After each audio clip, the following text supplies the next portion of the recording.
part of the problem is that technology is advancing so quickly that we often have no idea what it's even capable of. Remember, it was 2010 when Google had their mapping cars out. While they were compiling footage for the street view on London maps around London, they accidentally began pulling private information from many of the buildings that they passed. It was a complete fluke. They don't even know how that happened. That was 10 years ago. Back at square one, it would seem. In the words of Alito Supreme Court Justice, new technology may provide increased convenience or security at the expense of privacy, but many people will find the trade-off worthwhile. They may eventually reconcile themselves to this development as inevitable. Really? I think that's what everybody says. Try getting rid of this. Do you remember when we said we would never give anyone? I'm never giving the government my fingerprint. You just gave it to Apple. The ubiquity of cameras has been a good thing in many respects.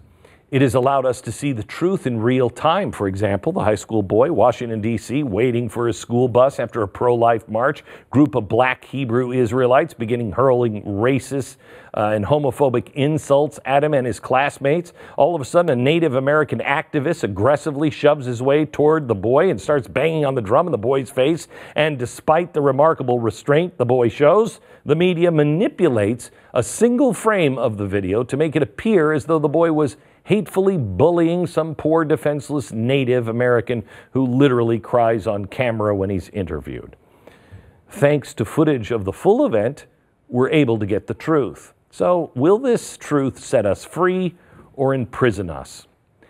Cameras have been very helpful, incredibly helpful, especially for the police. Body cams could have cleared up a lot in the shooting of Michael Brown in Ferguson, the death of Freddie Gray in Baltimore, both of which resulted in riots and national upheaval.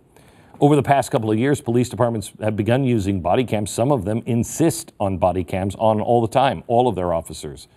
And the results have been extremely beneficial, especially for police, as the National Institute of Justice points out. But as helpful as cameras have been, there are far more examples of technology being used to violate people's rights.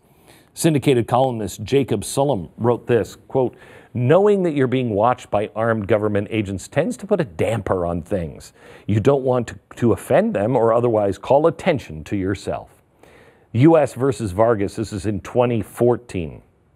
They merged privacy rights with the camera surveillance of a non-public figure. The court determined that the government violated the defendant's privacy by setting up a surveillance camera on a phone pole about 100 yards from his front yard for 6 weeks. Now, according to the judge, quote, "Society expects that law enforcement's continuous and covert video observation and recording of an individual's front yard must be judicially approved." You got to get a warrant, Jack. He added, however, electronic surveillance by the government is increasing, and the need to balance this government tool with the Fourth Amendment is required. So, in other words, if the government would have placed a police officer there on the telephone pole, that would have been cool.